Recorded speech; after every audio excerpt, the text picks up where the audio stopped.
নমস্কার বন্ধুরা, আমি অঙ্কিতা। আর আজকে আমরা এসেছি এক অনন্য অনুভূতির দিন, রথযাত্রা উপলক্ষে। আজকের এই ভিডিওতে আমরা শুধু রথযাত্রা দেখবই না, শোনাবো এক অদ্ভুত অলৌকিক গল্প ভগবান জগন্নাথকে ঘিরে। চলুন শুরু করি একসাথে। রথযাত্রা মানে শুধু রথ টানা নয়, এটা এক বিশ্বাস, এক অনুভব। প্রতি বছর আষাঢ় মাসে জগন্নাথ, বলরাম আর সুভদ্রা বেরিয়ে পড়েন গুন্ডিচা মন্দিরে, যাকে বলা হয় ওদের মাসির বাড়ি।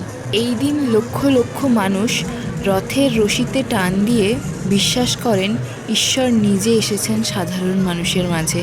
পুরী, কলকাতা, মহেশ, ইস্কন সব জায়গাতেই আজ এক উৎসবের ঢেউ। বন্ধুরা, এখন শোনাই এক ছোট্ট কিন্তু অলৌকিক কাহিনী।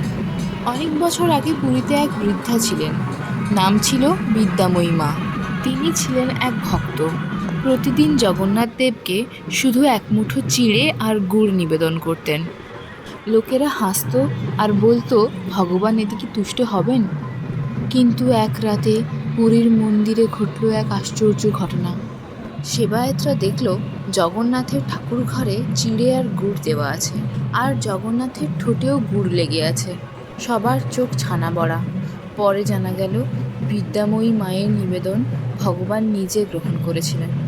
এই গল্প আমাদের শেখায়, ভক্তি বড় না নিবেদন ছোট, ভগবান দেখেন শুধু হৃদয়ের টান।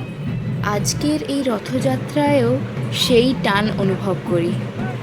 এই যে হাজার হাজার মানুষ, কেউ রথ টানছে, কেউ ঢাক বাজাচ্ছে, কেউ প্রসাদ বিতরণ করছে, আবার কেউ নিঃশব্দে চোখ বুজে প্রার্থনা করছে।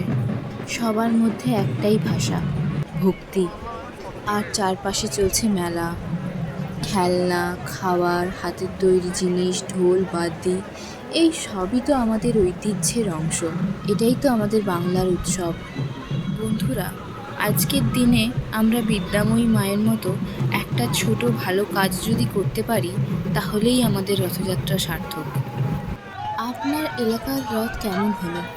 কোনো স্মৃতি বা গল্প থাকলে কমেন্টে জানাতে ভুলবেন না। ভিডিওটি ভালো লাগলে লাইক, শেয়ার এবং সাবস্ক্রাইব করতে ভুলবেন না। জয় জগন্নাথ।